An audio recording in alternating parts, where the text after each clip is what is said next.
여러분 안녕하십니까. 생방송으로 보내드리는 김종대 레이더입니다.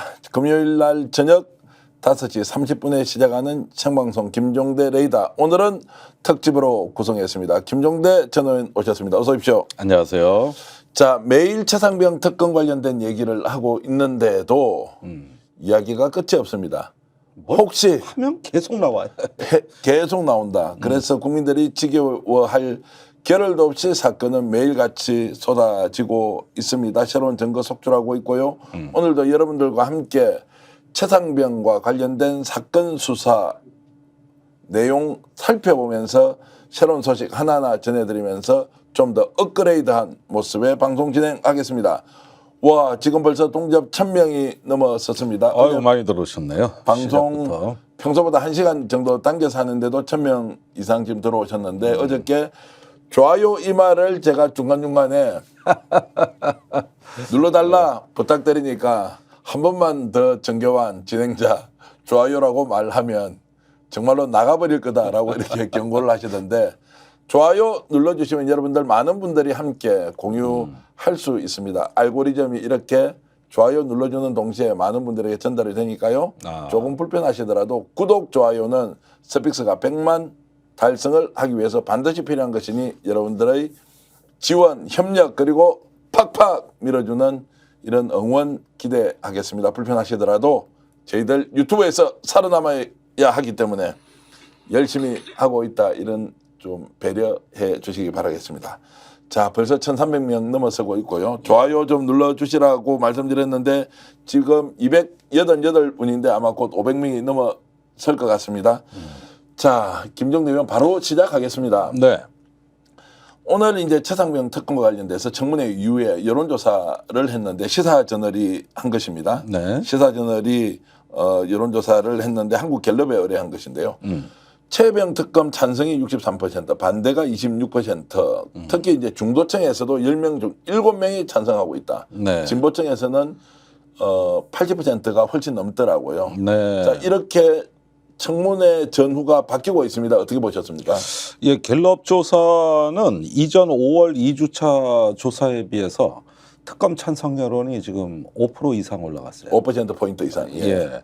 그렇게 보면은 지금 6월 말이니까 한 달 사이에 그동안에 엄청나게 쏟아진, 뭐 폭포수처럼 쏟아졌다고 해도 과언이 아닌데 그 조사 그 각종 언론의 단독 보도 내지는 새로운 소식들이 분명히 여론에 영향을 미치고 있다. 네. 이렇게 봐야 되겠고요. 그럼 이걸로 끝이냐? 그게 아니라는 거죠. 지금 쏟아질 게 무궁무진합니다. 네. 예, 계속 남아 있거든요. 그래서 당시에 그 대통령실의 외압에 대해서 저항한 흔적이 곳곳에 남아 있는 그 기관이 국방부 조사본부인데 여기 진술서가 아직 공개가 안 됐어요. 네. 그런데 그 진술은 3, 4월에 이미 받아놓은 거거든요. 공수처가 보완하고 있지 않을까 이런 생각이 들고 더 폭발적인 그 증거물은 임성근 사단장 휴대폰이 아직 포렌식이 안 됐습니다. 이게 만일에 성공하게 되면은 또 하나의 스모킹건이 될 것이다. 그런 점에서 또 앞으로 쏟아질 뉴스를 기대할 수 있습니다. 그 외에 경북경찰청 작년에 방문조사한 것도 있습니다. 그때 그 대통령실로부터 어떤 외압을 받았느냐 이 부분에 대해 거기 당시 방문조사를 해서 진술을 받은 걸로 돼 있거든요. 이 부분도 남아 있습니다. 네. 그러니까 다 지뢰밭이에요. 전부 다 지뢰밭이에요. 어디든 터질 수 있다는 거. 자, 그렇게 보면 이제 이런 이제 지뢰밭과 같은 상황에서 새로운 증거가 속출할 수 있다. 그러면 원래 법 취지대로 보면 수사 내용이 외부에 유출되는 것은 피사실 공표다라고 해서 불법으로 규정을 하고 있지 않습니까? 네. 그런데 늘 국민의 알 권리와 이렇게 충돌이 되는 지점이 있으니까 네. 공개가 되어 왔는데 현실적으로 취재를 통해서 확인하는 것보다 공수처가 확보하고 있는 자료나 이런 것들이 바깥으로 흘러나와야 되는데 네. 이래서 배후설이 있다. 이거 지금 공수처가 뭔가 정치적 의도를 가지고 있다. 이제 이렇게 국민의힘이 공격하는 부분은 어떻게 방어하거나 또는 설명을 해야 합니까? 지금까지 그 피의 사실을 갖다가 공표를 한 어떤 그 언론 플레이 내지는 어떤 그 수사 발표는 제 기억에는 없습니다. 아, 없습니까? 예, 없고 단지 어떤 전화가 오갔다. 통신 기록이 이렇게 나왔다. 또 당시에 어떤 보고서가 나왔다. 예, 이런 정도만 갖고도 지금 그것도 일부 휴대폰만 갖고도 이렇게 나온 거거든요. 그러면은 예를 들면은 공수처가 이종섭 장관이 무슨 부당한 지시를 한 걸로 보인다든가 이렇게 해석이 들어가야 되는데 그 부분이 지금 없어요. 네. 반면에 증인들의 공수처 소환에서 묵비권 행사라든가 아니면은 증거 인멸 정황 이런 것들이 보도된 거거든요. 그거야 자기들이 자초한 거지. 이게 왜 피의 사실 공표입니까? 우리가 과거에 많이 봐왔던 한동훈 검사가 주로 했던 사전에 흘려보고 분위기 떠본 뒤에 이거 특수부에서 수사하는 활용되는 이런 방식과는 완전히 다르다. 예, 거기는 뭐 없는 죄 만들어 가지고 나쁜 놈 만드는데 아주 일가견이 있었고 지금은 사실은 어떤 사람에 대해서 새롭게 뭐 혐의 사실이 추가됐다거나 이런 것이 아니라 전부 정황 조사거든요. 그래서 통신 기록이 무슨 거짓말을 합니까? 있는 거 데이터 그거 이렇게 나왔다는 거 정도지. 그리고 안에서 검사 한 명이 다 하고 있어요. 네. 3명이 지원하고 있고. 그러니까 외롭겠죠. 또 굉장히 고립감, 압박감이 심하겠죠. 그러니까 이러이러한 것들이 계속 수사가 진행되고 있다는 거는 외부에 알릴 필요가 있다고 본 것 같고 네. 또 그런 걸로 인해 가지고 공수처가 나름대로 그 피의자들한테 압박감을 주고 있는 것도 사실입니다. 국민적인 열망으로 또는 바람으로 생각하면 공수처가 갖고 있는 이런 자료가 불법이 아닌 이상은 취재 과정에서 수없이 많은 기자들이 지금 정보를 확인하려고 하지 않습니까? 네. 좀 더 알려주면 좋겠는데 많은 것이 나와 있는데 너무 적게 나온다 지금. 오히려 적게 나오고 있고 안 나온 게 더 많아요. 그러니까요. 그러니까 우리가 참 보면은 이번에 이 최혜병 사건이 참 복잡다단하구나 이러는데 뭐가 또 새로 터지면은 이제는 우리 어떤 직관의 범위를 넘어서 더 광범위하게 진행됐구나. 그다음에 더 노골적으로 진행됐구나. 매일매일 이런 것에 대한 놀라움의 연속이거든요. 그러니까 지금은 이게 특검이 됐을 때 그 여파는 상상하기가 어렵습니다. 특검은 반드시 가야 한다는 여론은 더 높아지고 있고 오늘 시사저널에서 한국갤럽에 의뢰했던 여론조사는 여기에서 이제 10명 중에 7명이 찬성하고 있다. 중도층에서조차 전체적으로 63% 찬성, 반대가 26%인데 이 반대를 좀 뜯어보니까요.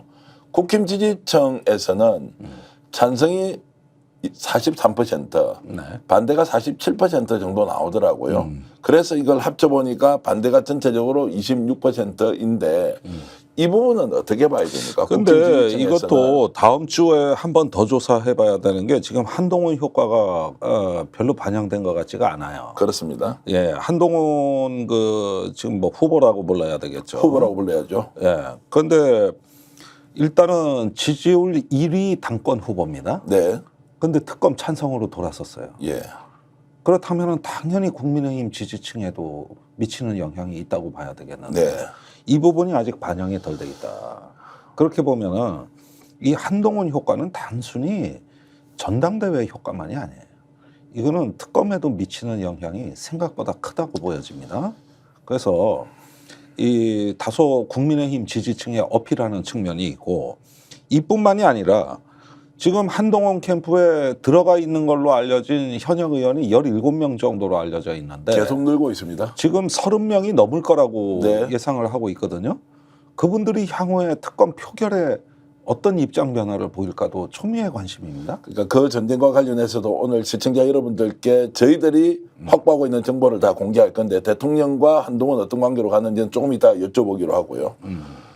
자, 최혜병 특검과 관련된 부분이 이렇게 이제 달려가고 있고 국민들은 반응이 이렇습니다. 네.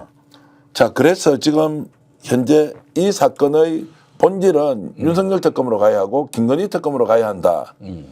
윤석열 대통령 탄핵 청원에 오늘 지금 댓글로 올려주셨는데 아까 40만 명이 좀 넘었는데 지금 45만 명이 넘었습니다. 야, 45만 1,508명이 네. 자, 대통령 탄핵하자 청원을 해서 전례 없는 일이 지금 벌어지고 있습니다. 글쎄 말이에요. 저희 이것도 또 사실 또 눈여겨볼 수 있는 네. 하나의 어떤 돌풍이 출현했다. 이런 건데요. 자, 이 점을 잘 보시죠. 탄핵은 특검은 곧 탄핵이다. 이 프레임을 여권이 주장하고 있어요. 네. 전 이거 좀 충격적이지 않습니까? 특검은 특검이고 탄핵은 탄핵인데 특검을 통해서 탄핵으로 밀고 가자고 하는 건 야권에서 주장할 만한 얘기 아니에요? 그런데 국민의힘 당권 주자들이 그 프레임을 다 수용하는 거예요. 그러니까 한동훈을 향해 뭐라 그랬습니까? 차라리 특검 얘기하느니 노골적으로 탄핵 얘기해라. 그러니까 국힘에서는 이렇게 나오는 거죠. 어. 특검을 못 막으면 탄핵으로 가기 때문에 특검 반드시 막아야 한다는 것이고. 아니 그런데 자 문제는 이렇게 되는 거예요. 또 거부권을 행사하면 탄핵 얘기는 더 나오게 돼 있어요. 윤 대통령이 7월에 또 거부권을 행사한다. 그러면은 뭐 법 갖고 국회에서 의원 숫자 갖고 안 되니까 이제는 그럼 본선으로 갑시다. 탄핵 국면으로 갑시다. 이럴 가능성이 거부권 행사에도 더 높아지는데 차라리 특검을 수용하면 그 기간 중이라도 수사에다 일단 초점이 맞춰지게 되고 그러는 사이에서 어떤 그 국민의힘이나 어떤 용산이 이 부분에 대해 자세를 바꿀 수 있는 시간적 여유라도 있을 거예요. 근데 그 거부권 행사하고 탄핵 얘기가 사그라들을까요? 더 강해지겠죠. 그래서 어제 조선일보 인터뷰 한동훈 후보가 자, 두 가지 의미 있는 이야기를 했습니다. 정부를 지키기 위해서 네. 최병 특검 받아야 한다고 했습니다. 네. 자, 이런 희한한 논리 모순. 두 번째는 이재명 당대표와 만날 수 있다. 조국 대표와도 만날 수 있다. 왜 만나느냐? 정치하는 사람이니까. 국민의 상식으로 보면 범죄자이지만 내가 정치하는 사람이니까 설득할 수도 있고 설득당할 수도 있다. 이런 아주 독특한 논리로 최병 특검은 받고 이재명과 조국은 만날 수 있다. 이거 종합적으로 어떻게 해석해야 합니까? 확실한 윤석열과의 이제 거리두기, 이제 반윤 내지는 전윤 선언이다. 이렇게 봐야 되겠습니다. 특검에 이어서 저런 인터뷰가 나간다는 거는 이번에 윤 대통령하고 관계 정리를 안 하면 이 당은 망한다. 일단은 이런 어떤 그 자기 정치 노선에서 나온 거고 두 번째는 자기 존재 규정에 난 더 이상 검사 아니다. 법무부 장관도 아니다. 나 법조인 아니라 정치인이다. 이거는 일종의 뭐 자기 혁신을 했다는 얘기인데 물론 그 진정성 여부는 따져봐야 되지만 말 자체로야 맞는 말이죠. 말 자체로는 네. 맞는 말 아닙니까? 그러니까 이렇게 되면은 용산은 거의 미칠 거예요 지금. 그리고 본인이 이런 이야기를 합니다. 최병 특검과 관련해서 나올 만한 사실 다 나왔고 공수처에서 수사를 하고 있고 대통령이 이 문제와 관련해서 크게 걸릴 거 없다라고 본다. 그건 오산이죠. 오산이 아니고 예. 국민적 의혹이 이렇게 일고 있는 것은 윤석열 대통령이 직접 수사 외압 그리고 수사 조작이 이루어졌는데 중심에 있다. 그리고 윤 대통령이 이 문제와 관련해서는 실제로 최병 특검이 아니라 윤석열 대통령 특검으로 가야 한다라고 가고 있는 와중에 왜? 대통령이 여기서 무관할 것이다라고 언론 인터뷰를 통해서 분위기를 띄우는 것은 뭐냐? 말씀하신 대로 완전히 전륜하겠다. 그 얘기는 대통령실에서 들으면은 아주 경천동지할 얘기예요. 네, 세상이 이거 윤석열 특검이라는 거 다 알고 있고 다 알잖아요. 이게 대통령실 조사하는 게 활용점정이고 이렇게 되니까 이거는 국민의힘 대다수가 이건 윤 대통령을 향하고 있다 이런 걸 다 알고 있고 특검 법안도 그렇게 돼 있고 네, 대통령실을 최우선 조사 대상에 넣어놨단 말이에요. 그러니까 이런 부분에 대해서는 손바닥으로는 하늘을 가릴 수는 없는 문제예요. 이건 윤 대통령 특검이 맞습니다. 네, 그런데 문제는 그럼에도 불구하고 정치 지도자라면 그걸 수용해야 된다는 거예요. 과거에 노무현 대통령 대선 자금 그거 수사 받았잖아요. 서면 조사 다 받았잖아요. 그래서 20분의 1 발언 나왔잖아요. 그때 한나라당보다 20분의 1 더 받았으면 어쩐다고. 그거 다 그리고 밑에 차떼기 조사하고 자기 측근 안희정 그때 측근 잡혀가고 이랬던 거 다 감수했습니다. 그런데 이 대통령은 왜 안 됩니까? 그러니까 이거는 마음 먹기에 따라서는 본인의 자세만 바꾸면은 이 특검을 수용하고 겸손하게 낮은 위치로 국민의 의혹에 답하겠습니다. 이러면은 지금도 윤 대통령 살아요. 네, 설령 잘못을 했다 하더라도. 근데 그게 불가능한 대통령이에요. 네, 그게 불가능해요. 과거에 김대중 대통령 아들, 김영삼 대통령 아들, 아니 뭐 그것뿐입니까? 뭐 온로비도 있고 김경수 특검도 있고 얼마나 많습니까? 그럴 때마다 이 정권이 그 아픔을 감수하면서 국민들한테 자세를 낮추고 성실하게 수사에 임했어요. 그렇게 해가지고 다 나름대로는 또 일면 용서도 받고 일면 또 반성도 하고 이러면서 한국 민주주의가 진화돼 나가는 이게 좋은 일들이거든요. 네. 근데 윤석열 대통령은 이런 걸 이해할 수가 없어요. 이런 걸 이해할 수가 없어요. 검찰청에 갇혀 사는 사람이. 그렇게 되면은 자기도 살아요. 네. 그래서 제가 나중에 이제 언젠가 그런 얘기 한 적도 진짜 탄핵 국면이 되면 윤 대통령이 특검 받겠다고 사정하고 나올 거다. 거꾸로. 결국에는 주범이 누군지 대통령이 알고 있으니까 본인이 특검 받겠다. 피해가기 위해서. 아니 거기에다가 뭐 제가 보니까 아까 뭐 김건희 여사가 자기 뭐 몇 년 동안 아팠다 이렇게 얘기하고 네. 거기에다가 뭐 이 최상병 특검을 보면 거의 대통령의 어떤 과대망상 네. 내지는 비이성적인 어떤 그 초현실적 상황이 벌어지고 석유에선 또 어땠고 이러다 보니까 대통령이 거의 어떤 무속인에 가까워지는 거 아닌가 싶을 정도로 이제 국민을 불안하게 만든 예. 거고 이러다 보면은 대통령이 버티다가 저렇게 뭐 어찌 되는 거 아닌가 이러다 보면은 이런 부분에서 빨리 대통령을 바꿔줘야 된다는 여론이 높아지게 되는 건데 네. 비근한 예를 하나 드릴게요. 네. 어제 미국에서 대선 후보 경선 토론이 있었어요. 네. 대선 후보 토론이 있었어요. 바이든하고 트럼프가 격돌했습니다. 그런데 놀라운 일이 벌어졌어요. 바이든이 말을 제대로 못하는 거예요. 그래가지고 엉뚱한 말을 하는데 지금 민주당에서 어제 그 토론의 충격으로 지금 후보 교체론이 지금 부각되고 있거든. 바이든은 안 된다. 이래가지고 지금 외신마다 지금 오늘 일면에 오후에 네. 엄청나게 지금 이게 세계 정세의 변수가 나타났다고. 그랬는데 미국 국민들의 67%가 바이든 토론에서 참패했다요. 그리고 실제 여론조사 해보니까 트럼프가 이길 가능성이 높다고 그 토론회 하기 전에도 그런 조사 결과가 나왔습니다. 아니 그러니까 이걸 눈으로 봐버리니까 야 이거 미국 대통령이 지금 이 상태가 이거 혹시 리더십 공백 상태 아니냐? 많이 아픈 것 같다 저 사람. 이래 있는데 난 우리 대통령에 대해 똑같은 심정을 가져요. 그러면은 지금 저런 것 때문에 미국 전체가 이게 세계 전체가 막 지금 후달리고 있어요. 윤석열 대통령이 지금 판단에 그만큼 문제가 있다는 건데 저도 최초 공개 이런 말씀 쓰지 않겠습니다, 여러분. 제가 하도 최초 공개를 많이 하시니 뭐 취재를 많이 에? 하니까 제가 이제 말씀 하나 드리겠습니다. 최근에 한동훈 비대위원장이 대세론을 형성하고 당 대표가 될 것 같으니 윤석열 대통령과 척을 지면 큰 문제가 있다고 원로 보수 정치인 한 분이 이거 두 사람 화해시켜야 하겠다고요. 나서서 실제로 노력을 많이 합니다. 두 사람을 만나도록 시도하는데 누가 거절했겠습니까? 윤. 아닙니다. 한이요? 한동훈 비대위원장이 만나지 않겠다고 했다는 겁니다. 이것이 실제로 대통령실까지 들어가서 접촉을 시도했는지는 알 수 없고요.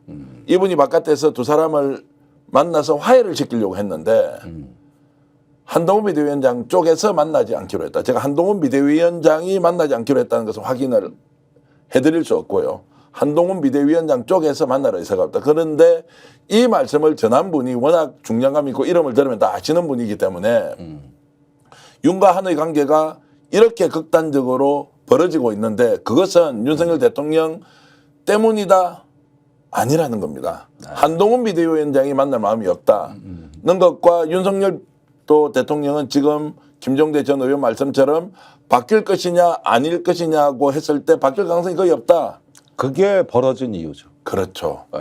자, 이것이 매우 비정치적 상황이 정치를 움직이고 있는 작동의 원리다라고 봤을 때 한동훈 비대위원장과 윤석열 대통령의 관계가 어떤지 여러분 판단하실 수 있을 것이고요. 맞습니다. 그것이 최초 공개든 특종이든 이런 걸 다 떠나서 이런 상황이 있었다는 말씀 여러분께 드리겠습니다. 아니 그럼요. 그러니까 지금 상황이 이게 지금 그 총선 이후 총선 직후보다 훨씬 비상사태예요. 네.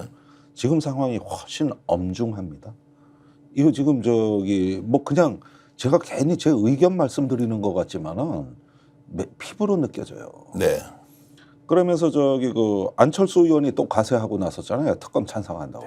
그 한동훈 안을 찬성하는데 네. 한동훈 안이 아니면 야당 안이라도 받아야 된다 그랬어요. 네. 한 걸음 더 나갔죠.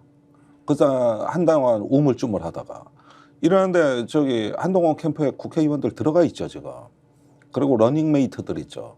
그럼 러닝메이트가 딴 얘기 할 수 있습니까? 특검에 대해 가지고 한동훈하고 원보이스로 나가야지. 그러니까 이게 걷잡을 수가 없다니까 지금. 그리고 당 선관위에서 자 개인 국회의원은 지지할 수 없지만 보좌관 파견할 수 있도록 이 또 당헌 당규 해석도 했지 않습니까? 네. 한동훈 비대위원장 쪽에 사람이 많이 몰리고 있다 이런 이야기 지금 속속 들어오고 있고요. 자 그래서 민주당 쪽에서는 당 대표가 누가 되든지 관계 없다라고 볼 것이냐 아니면 한동훈 비대위원장이 당 대표가 될 경우에 민주당이 특검을 추진하는 이런 일련의 과정들의 일부 수정을 해야 하느냐. 벌써부터 이제 한동훈 대세론과 관련해서 민주당의 뭔가 대응 전략이 바뀌어야 하는 것 아니냐라는 얘기도 나오고 있습니다. 아니 그런데 무엇을 선호한다 말다 둘을 싸잡아 하는 것보다 이게 뭐 손자병법식으로 얘기하자면은 이게 이제 그 갈라치기가 가능해진 거예요. 네. 그러니까 국민의힘이 쪼개질 수도 있는 거예요.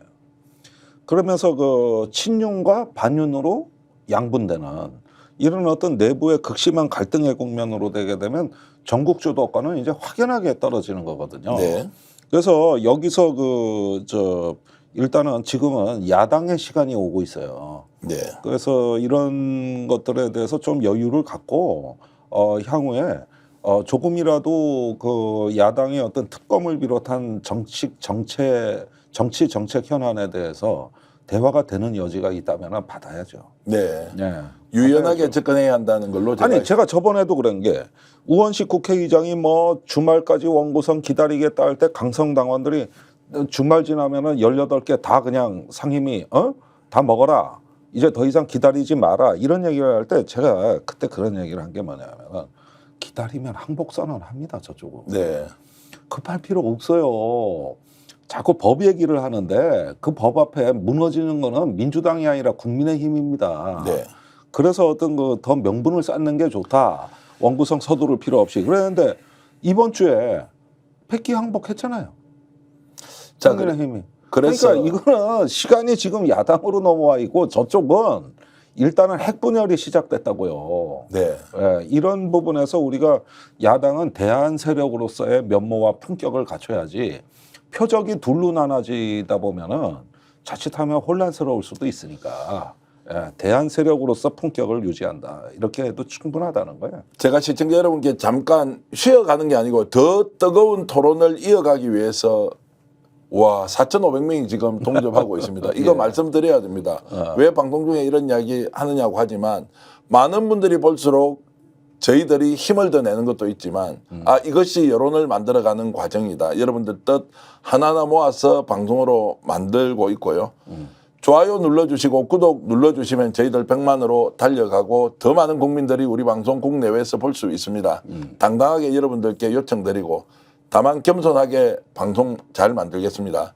그리고 지금 실시간으로 이에스정님, 양희경님, 김광태님, 행복영님, 유키애님, 임채정님, 남이춘건님 자 이름을 제가 알고 있는 분도 있고 처음 오신 분도 있는데 많은 분들이 좋은 의견 주고 계시고요. 많이 들어오셨어요. 그리고 삼천포 사랑님, 삼천포에서도 보내주고 계십니다. 김원섭님은 스픽스 때문에 살만 난다고 하셨는데 여러분들 국내외에서 이렇게 의견 주고 계시고 생업의 현장에서 또는 휴식 시간에 우리 방송 보시면서 특히 김종대 의원이 대한민국을 정말로 정의롭게 만들기 위해서 어떤 정보를 여러분들께 알려주고 계신지 가장 대한민국에서 모시기 어려운 분을 스픽스는 일주일에 서너 번 정도를 모셔서 여러분들께 방송해 드리는 것은 정말로 큰 저희들의 고마움이기도 하지만 또 그만큼 스픽스가 여러분들께 좋은 정보를 전달하기 위해서 노력한다 이런 부분 좀 알아주시면 고맙겠습니다. 끼리끼리 백님 스픽스 잘하고 있다고 말씀 주셨고 김경철님은 탄핵 청원 완료했다.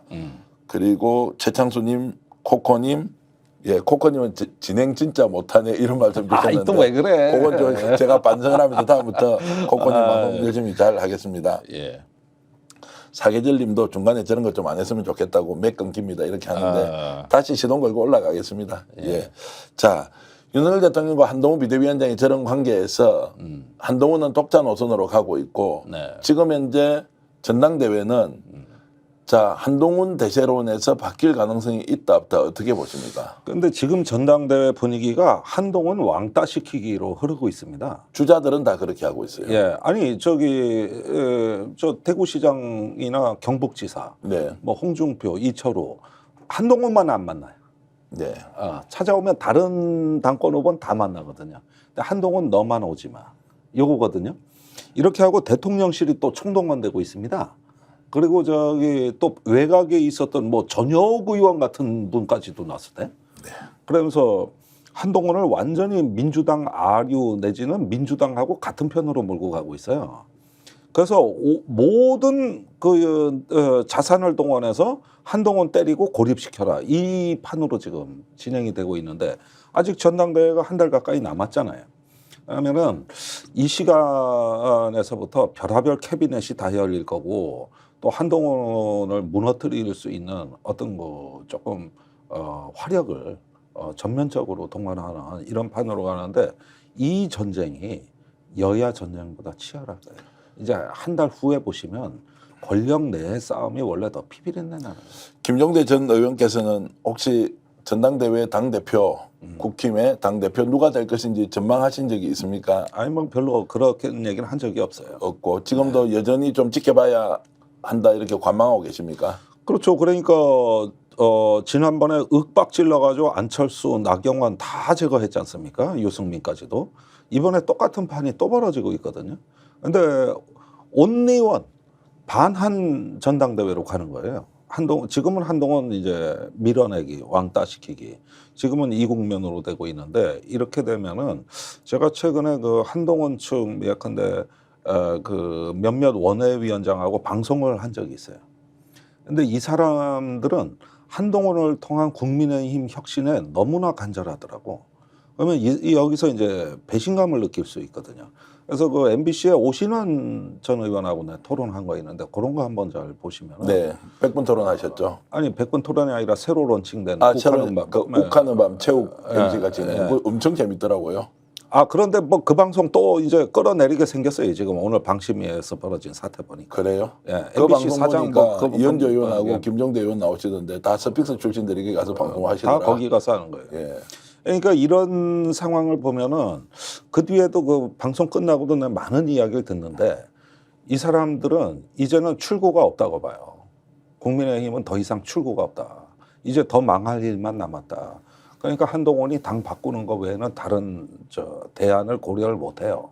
그런데 여기서 이제 린치를 당하고 어마어마한 이제 그 돌팔매들이 날라오거든요. 그러면서 자기들을 민주당 이중대, 아류 또는 민주당 편으로 이렇게 하면서 매도당한다고 생각하는데 이게 지금 초반이니까 이렇지 물경 한 달이 지속된다고 한번 상상을 해보세요. 자, 이게 판이 뒤집어질 수 있다. 대세로는 한동훈이지만 이렇게 집단적으로 린치를 가하면 당심이 바뀌고 여론도 바뀔 수 있다. 근데 그 부분은 굉장히 혼란스러울 겁니다. 그렇게 딱 어느 방향이라고 단언할 수가 없는데 일단은 여론이 질서정연하게 이렇게 나눠지고 갈라쳐진다기보다는 대혼란에 빠진다. 대혼란에 빠진다. 네, 대혼란에. 자, 짧게 질문 하나 드리면 지금 이제 이등 주자가 명확하지 않다. 한동훈은 대세론으로 1강이 확실한데 이중 나경원 원희룡 중에서 원희룡이 앞서는 것도 나오지만 나경원 의원이 또 문화일보 조사에는 선호도에서 2위가 나와요. 네. 자, 이런 걸로 보면 자, 확실한 2등이 없는 상태에서 독주하는 1등을 2등, 3등, 4등이 예전에는 뭐 어떤 수단과 방법을 안 그리고 1등을 끌어내려 버렸잖아요. 예. 한동훈은 끌어내릴 수가 없잖아요. 자, 이런 걸로 보면 2등 명확한 주자가 없는 상황에서 역전을 시킬 수 있느냐 이 질문은 드리면 어떻습니까? 결선 투표가 있기 때문에 다소 변수가 됩니다. 그래서 1차에서 과연 한동훈이 과반수를 얻을 수 있겠느냐 어렵다고 보거든요. 그러면은 이제 나머지 후보들이 2차 결선 투표에서 연합하는 시나리오가 남아 있는 거거든요. 근데 이 그림을 만들어내려면은 한동훈에 대해서 처절하고 치명적으로 공격해 놔야 됩니다. 완전히 그냥 뭐 목을 따버리겠다는 기세로 처절하게 해가지고 연합전선이 만들어져야 그게 가능한 거거든요. 네. 근데 저보고 자꾸 뭘 예측하라 그러시면은 저는 설명을 할지언정 예측은 좀 절제하고 싶다는 거고 제 얘기는. 알겠습니다. 저는 예측을 하면 이렇습니다. 과연에 이제 결선 투표에 가서 2등, 3등이 손을 잡았다고 한들 이 시너지가 생기겠느냐 안 생기겠느냐, 나경원, 원희룡 두 사람이 지지층이 완전히 한 몸이 되어서 한동훈을 공격할 수 있느냐, 여기에도 좀 회의적이기 때문에 저는 결국에는 결선 여부를 떠나서 한동훈 비대위원장이 당대표가 되는 쪽에 저는 한 표를 걸고요. 자, 그런데 민주당에서는 지금 댓글로도 이제 올라오는데 이것도 간단히 좀 대답해 주십시오. 민주당에서는 한동훈이든 누구든 다 똑같은 놈들 아니냐. 누가 되더라도 결국 윤석열 정권을 어떤 식으로든 심판하는데 도움되지 않는다라고 이렇게 보는 것은 당견이다, 이렇게 분석하시는 거죠. 그런데 자꾸 이런 부분에 대해서 대답을 요구하시지만은 사실은 그 한동훈의 일단 어떤 그 정체가 아직까지는 그 대통령하고 맞서서 당권을 잡은 한동훈이 과연 어떤 포지셔닝이냐. 지금 특검에 대한 발언을 계속 그때도 소신으로 유지하고 민주당하고 협상 가능한 상대가 될 것이냐. 이 부분에 대한 판단이 아직은 좀 일러요. 네. 저 한동훈은 어떤 면에서 승기를 잡을 수만 있다면 얼마든지 표변할 인물이고, 한동훈은 증오의 언어로 정치를 쓰는 사람입니다. 네. 그리고 모든 거를 어떤 징벌과 엄벌 내지는 어떤 법 기술로서 심판하는데 자기 인생을 다 지금까지 걸어온 사람이기 때문에 그렇게 신뢰가 가지 않아요. 네. 그리고 하루아침에 정치는 만들어지지 않습니다. 어떻게 검사가 하루아침에 정치가 됩니까? 저는 30년간 정치를 들여봐도 잘 모르겠던데. 어쨌든 제 스스로도 좀 착시 현상에 빠져 있는 거 아니냐라고 이제 좀 자문을 하면서 이 상황은 좀 더 냉정하고 진지하게 좀 바라봐야 한다. 그런데 그거는 우리가 다 같은 심정인데, 그러나 전술이란 건 다양해야 되는 거죠. 한동훈이 특검 얘기했다. 너 분명히 특검 찬성했어. 대화할 수 있다 그랬어. 설득당할 각오가 돼 있다. 이런 거는 활용을 하는 거지 뭐. 우리가 지금 야당의 시간인데 왜 못합니까? 마오쩌둥이 그런 얘기를 한 적이 있어요. 전략이 투철할수록 전술은 유연해지더라. 전략이 투철할수록 전술은 유연해진다. 여러분들도 아마 기억을 하시면 앞으로 인생사에 굉장히 큰 도움이 될 그게 것이다. 예. 마오쩌둥의 인민전쟁론에서 나오는 부분인데 그걸로 중국을 먹었잖아요. 근데 그런 말씀 자꾸 하시면 또 잘 모르는 사람들은 김종대 의원이 중국 그 모택동 정치 사상 가지고 와가지고 국민 선동한다 이렇게 비판할 수도 있습니다. 그거 단견입니다. 우리 육군사관학교에서도 예. 마오쩌둥의 인민전쟁론은 굉장히 공부 많이 합니다. 예. 참고가 되니까. 특히 어떤 그 사회주의권을 상대하는데 굉장히 중요하게 바라보는 전술이죠. 예. 자, 오늘 희한한 일이 하나 벌어졌습니다. 네. 국회 압수수색, 시청자 여러분 소식 접했는지 모르겠습니다. 국회에서 검찰이 신영대 의원, 전주에 지역구를 두고 있는 민주당 국회의원 압수수색을 했습니다. 우원식 국회의장이 급히 압수수색하면 안 된다. 헌법기관으로 독립돼 있는데 수사 협조할 테니까 왜 압수수색을 하느냐라고 했는데 우원식 국회의장의 얘기도 무시하고 지금 현재 이 시간에 압수수색을 하고 있을 겁니다. 자, 태양광 발전과 관련된 비리 사실이 있다, 이제 이런 것인데 갑작스럽게 이런 최혜병 특검과 관련된 국면에서 국회를 전주지검 쪽에서 이렇게 압수수색을 해버렸습니다. 자, 이거 어떻게 봐야 됩니까? 이거 뭐 21대 국회 때 몇 번 봤던 일인데 한동안 없었거든요. 네. 그런데 갑자기 또 이게 나타났어요. 근데 이게 최근에 그 이화영 부지사 그 중형 선고하고 이재명 대표에 대한 그 새로운 기소, 그다음에 이 압수수색, 이게 모종의 그 연관관계가 있고 불가분의 관련이 있는 것 같습니다. 사법의 시간을 앞당기겠다. 이렇게 함으로써 이제 본인들 사법 리스크를 방탄하려는 또 하나의 어떤 균형 맞추기가 아닌가, 이런 생각이 드는 것이죠. 태양광이 언제적 수사입니까? 그러니까요. 해수로 3년 됐습니다. 3년. 그래서 내가 정확하게 저 혐의 세실 내용을 우리가 아직 알 수가 없고 무슨 증거가 있는지는 알 수가 없지만 여러 가지 묵혀놓은 것들 지금 다 꺼내는 거겠죠. 그러니까 야당의 사법 부담도 지금 7월 임시국회 앞두고 계속 저 부담을 더 지우겠다는 이야기죠. 이걸 이제 캐비넷 소위 말하는 숨어 있는 수사 내용을 하나하나 터뜨려서 압박을 하겠다 정치인들. 그걸 너희들 한번 봐라. 자, 국회도 우리가 압수수색한다. 우원식 국회의장이 저렇게 강력하게 반대하는데도 감행을 해버립니다. 자, 이런 상황이 계속 연출되어서 결국 정권의 충견 노릇을 검찰이 하겠다.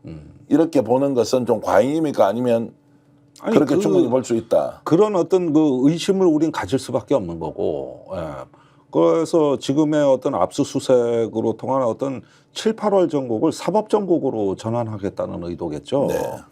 그렇게 해야 자기들에게 쏟아지는 사법 그 부담을 일단은 초점을 갖다가 분산하고 여야를 똑같은 사람들로 만들어버리는 것만 해도 시간 끄는데 유리하다고 보겠죠. 그 이 타이밍을 기다렸다는 듯이 결국 특검 전국과 그리고 사정 전국 네. 이런 것들이 이제 맞물려서 국민들한테는 또 피로감 봐라 저것들 원래 잘못했으니까 수사하는 거지 라면서 지지층을 결집하고 특검의 동력을 약화시키겠다 이런 계산이 깔려 있는 행동이다. 아니 제가 스픽스 나와가지고 5월, 6월에 그 선거 끝나고 제일 많이 했던 얘기가 주로 역전의 용사들에서 그 얘기 한 것 같은데, 자, 이 지금은 그때 총선 직후에 대통령이 정치를 하겠다, 협치를 하겠다, 변화된 모습을 보이는 것 같은데 그게 언제까지냐? 앞으로 저 야권에서 하나의 판결이 나오거나 새로운 기소가 있을 때면은 공세 전환을 한다. 지금 때까지의 그 윤석열 대통령은 수세 국면이었는데 저 사람들이 꿈꾸는 건 언제쯤 공세 전환하고 태세 전환하느냐 이거 하나 지금 계산하고 있다고 여러 차례 말씀드린 적. 저도 정확하게 기억하고 있고 그게 이렇게 빨리 와서 국회를 저렇게 압수수색할 줄은 몰랐죠. 그러니까 지금은 그런 사법 정국으로 가기 위한 버퍼링 기간이라고요. 사법의 그 프로그램이 실행되기 위한 버퍼링 기간이고 그게 7, 8월 그 특검 정국에서 이제 본격적으로 말을 할 것이다. 그 계산하느라고 지금 잠시 쉬고 있는 거다. 그리고 문재인 전 대통령도 겨냥해서 딸과 관련된 부분 또 전 사위와 관련된 부분에 대해서도 수사에 박차를 가하면서 이걸 계속 이제 흘리면서 다 건드려요. 다 건드린다. 네, 전부 다. 결국 윤석열 대통령은 이걸 가지고 마지막까지 본인의 정권 유지 기반으로 삼겠다. 명확한 목표. 그리고 누군가를 거꾸로 때리면 반전의 기회가 온다. 이렇게 생각한다는 거죠. 당연하죠. 어디서 하나 이제 조금 판결이 임박했다거나 뭐 이런 것들. 예컨대 조국 혁신당 조국 대표도 지금 대법원 판결이 언제 나올지 모릅니다. 갑자기 나올 수도 있어요, 지금. 그런 어떤 그 하나하나의 징검다리처럼 건너가는 이런 부분을 태세 전환을 하기 위한 하나의 어떤 중요한 분수령으로 보고 거기에 맞춰서 국정 운영할 거다. 그렇게 되면은 저기 뭐 대부분 그 저기 나라를 완전히 내전 상태로 몰고 가려는 한이 있더라도 일단은 자기들 안전을 도모하는데 시간 끌기는 되고 교착 상태는 만들 수 있지 않냐 이게. 저희들이 취재를 하면 대통령실 내부는 상당히 혼란스럽게 체계가 제대로 갖춰져 있지 않고 운영하는 이런 것들이 매우 지금 부실하죠. 부실하기 짝이 없다. 네, 이게 부실하죠. 국가 경영이라고 할 수 없다라는 정도로 돼 있지만 검찰도 예를 들어서 전국에 2,000명 이상의 검찰이 있으면 여기에서 움직이는 사람은 몇십 명, 100명 정도일 것 아닙니까? 네. 이들은 여전히 대통령이 원하는 방향대로 수사를 하고 밀어붙이고 간다. 이 속성을 버릴 수는 없는 겁니까? 눈치도 보지 않습니까? 그분들보다도 대통령 의지가 너무 강합니다. 네. 그러니까 법기술자의 어떤 실력으로서 자기의 안전을 도모하고 그 정치적 경쟁자를 제거하겠다는 어떤 거의 신념화된 체질화된 내재화된 속성이 하나의 망상적인 양상으로 터져 나온다는 거죠.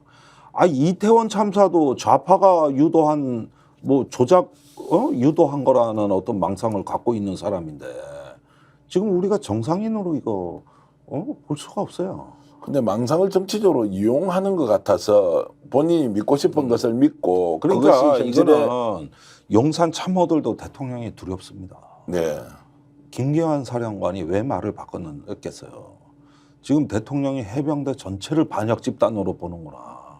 이래서 이래가다가는 이거 완전히 이거 저기 뭐냐 옛날에가 뭐 군사정권 때 해병대 해체되는 수모도 당한 아픔이 많은 군인데 그 이후로 최대 시련이 올 수도 있겠구나.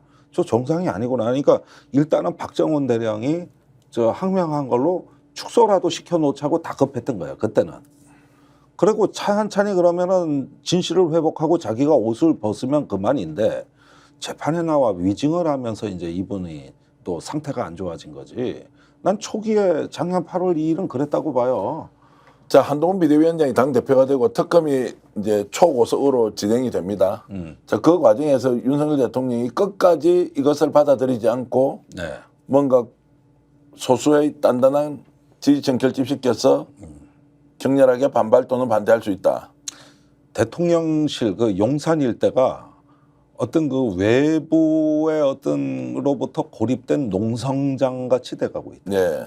옛날에 박근혜 탄핵 때 박근혜 대통령 그 안에 갇혀버렸습니다. 이제 여당에서도 버림받았어요. 그때 그 저 시위대가 완전히 포위해 버렸습니다. 초현실적인 그 행동 양식을 가지고 있는 지도자다라고 말씀하신 걸로 보면 만약 그런 상황이 오지 않습니까? 네. 윤석열 대통령은 국민들한테 사과하고 이명박 대통령은 그렇게 했지 않습니까? 네.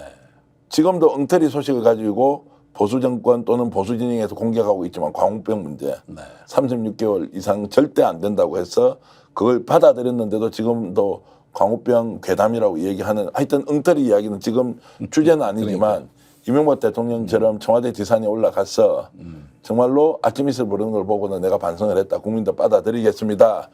라고 하면서 완전히 다르게 국민 앞에서 바뀔 수 있는 것 아니냐. 자, 이게 한국 정치의 생태계에서 윤석열은 외래종이었어요.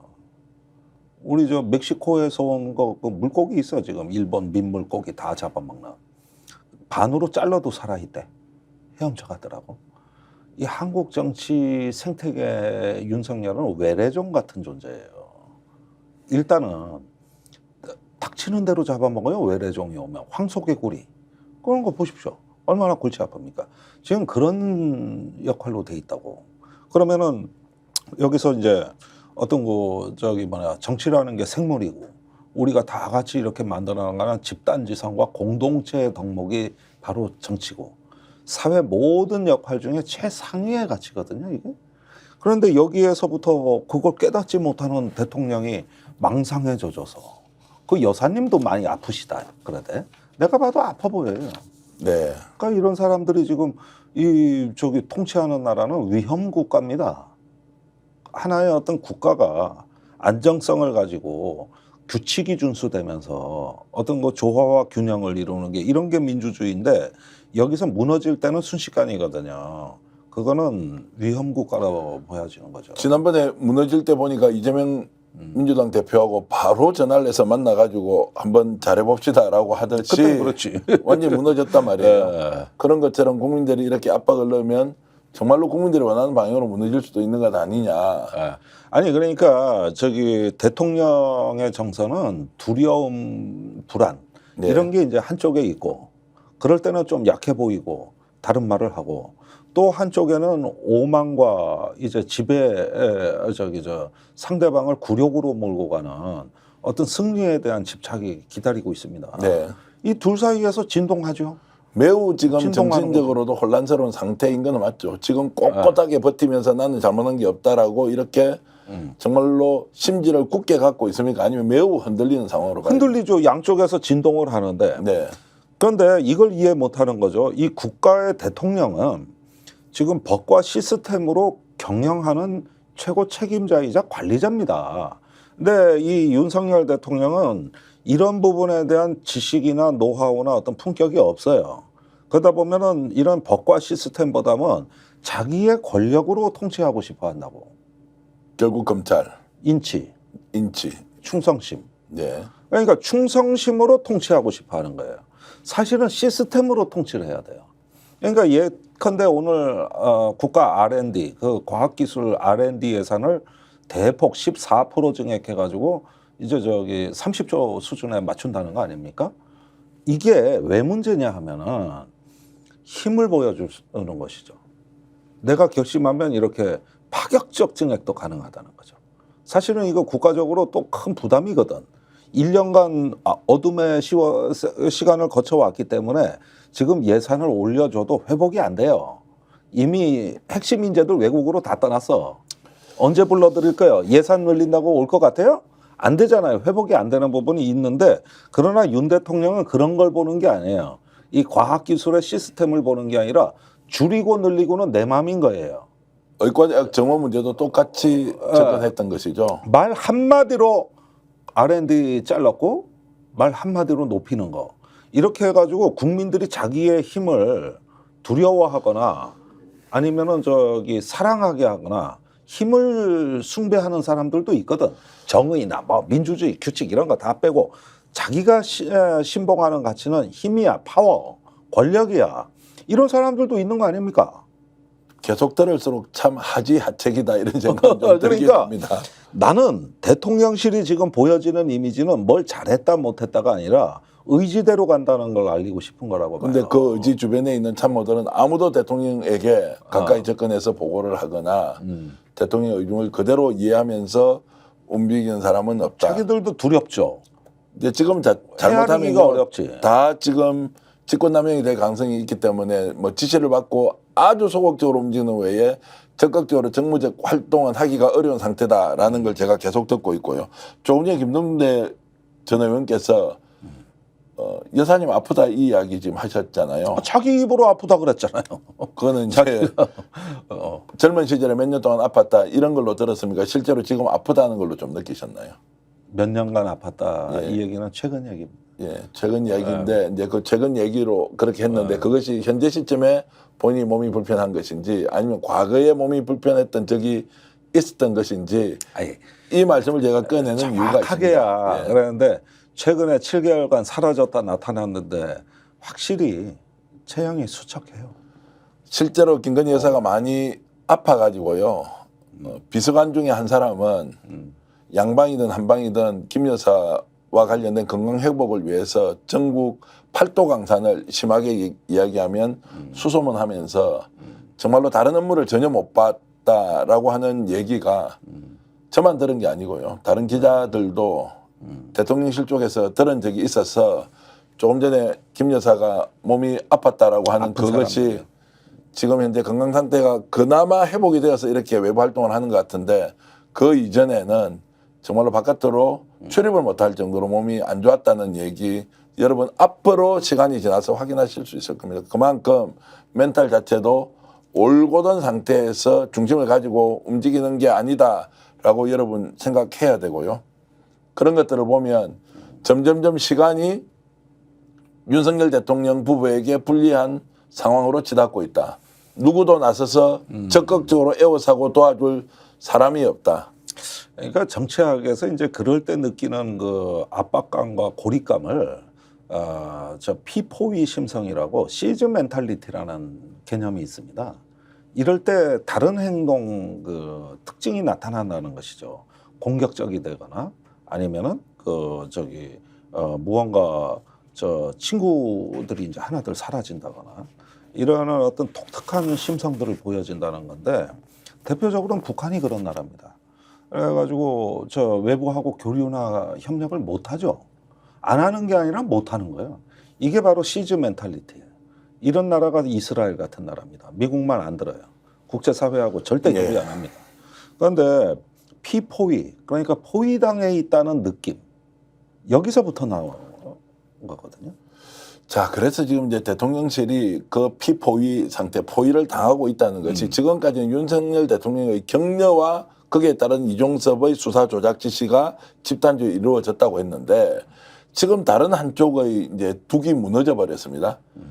임성근 누구를 통해서 로비했느냐? 이종호를 로비를 했고 이종호가 아마도 000C에게 부탁을 해서 대통령이 나서설 것이다라고 하는 이제 이 축이 실제로 증거가 나와 있지는 않지만 이것이 갖고 있는 파괴력이 대통령의 경로 이 라인과 완전히 다르고 폭발성은 훨씬 더 큰 거 아닌가요?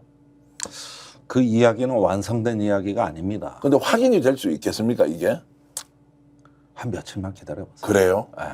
또 다른 인물이 있어요. 또 다른 인물이 예, 그러니까 이종호 블랙펄 인베스트먼트 사장이 직접 김건희를 좌우하는 구조는 아닌 것 같아요. 와 이게 이제 굉장히 중요한 이야기인데요. 예, 예.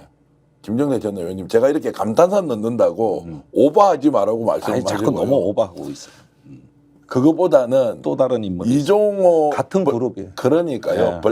그래서 이게 도이치모터스 주가 조작 세력이 이 문제에 개입을 했다는 것 자체가 갖고 있는 폭발성은 대통령이 통치 행위를 통해서 이종섭에게 지시한 것과 완전히 다른 문제라는 거예요. 그렇습니다. 국민들이 지금 흥분하고 이걸 반드시 밝혀야 한다고 하는 것은 도이치 주가 조작 세력들이 나서서 로비를 해서 이것이 결과적으로 이종섭에게 지시가 내려갔다. 는 것은 용납할 수 없다는 거예요. 카톡이 어떻게 발견됐을까? 제보를 하지 않았겠습니까? 개인정보죠. 예. 카톡. 그거를 지금 카톡 내용들 갖고 말이 많은데 제가 더 관심을 가는 건 유출 경위하고 그 다음에 거기 초청 안 된 사람들이에요. 네. 이종호하고 관계 있는. 조금 기다려보세요. 그러니까 그 이제 초청 안 됐던 이 이야기는 아직 완성이 안 됐어요. 그래서 이제 제가 말씀드린 것은 대통령의 건강 상태, 멘탈이 어떻는지 그리고 김건희 여사가 실제로 몸이 불편했는지 건강이 완전히 회복했는지 지금도 좋지 않은지에 대해서 몇 가지 사실들을 가지고 우리가 퍼즐 맞추기를 하지 않습니까? 네. 지금 현재 대통령 부부의 상태가 도이치모터스로부터 출발하는 뭔가의 작업이 실제로 최혜병 수사 조작과 직접적인 연결이 되는 상황이라면 이것은 멘탈로서 견디기가 매우 어려울 것이다. 이것은 완전히 다른 양상으로 가고 있고 김종대 전 의원 말씀처럼 여기에 대해서 블랙펄 인베스트먼트 이종호 대표가 아닌 제3의 인물이 등장해서 로비를 했을 가능성이 있다. 이것이 점점점 드러나고 있다는 사실 다음에 김종대 의원과 저희들이 만나서 한 번 더 얘기 나누겠습니다. 자, 지난 10월 거의 10개월 정도 됐습니다. 끊임없이 김종대 전 의원은 이것이 대통령의 경로 이후에 생겼던 이 문제 이전의 출발 지점이 있었을 것이라고 지속적으로 주장했고 그러나 거기에 대해서는 김건희 여사나 또는 제3의 인물에 대해서 한 번도 얘기한 적이 없습니다. 결국 언론의 취재를 통해서 이것이 점점 진실의 공간으로 나오고 국민들이 그것을 직접 확인하면서 충격에 빠졌습니다. 계속된 정보 나오고 스픽스가 여러분들께 먼저 알려드리고 그러면서 이 사건의 진실이 무엇인지 하나하나 파헤쳐 가는데 최선을 다하겠습니다. 김종대 전 의원 오늘 긴 시간 이렇게 나와주셔서 고맙습니다. 감사합니다. 생방송으로 보내드렸습니다. 특집 김종대 레이더 오늘 모두 마치고요. 남은 시간 여러분 행복하게 보내시고 늘 그러하듯이 더 좋은 대한민국을 만드는데 다 함께 힘차게 달려가길 바라겠습니다. 여러분 고맙습니다. 스픽스는 말하는 언론입니다. 대세는 유튜브, 그중에서 스픽스. 좋아요, 댓글, 구독, 알림 설정. 여러분이 저희를 사랑해 주시고 우리가 여러분을 사랑하는 4가지 방법입니다.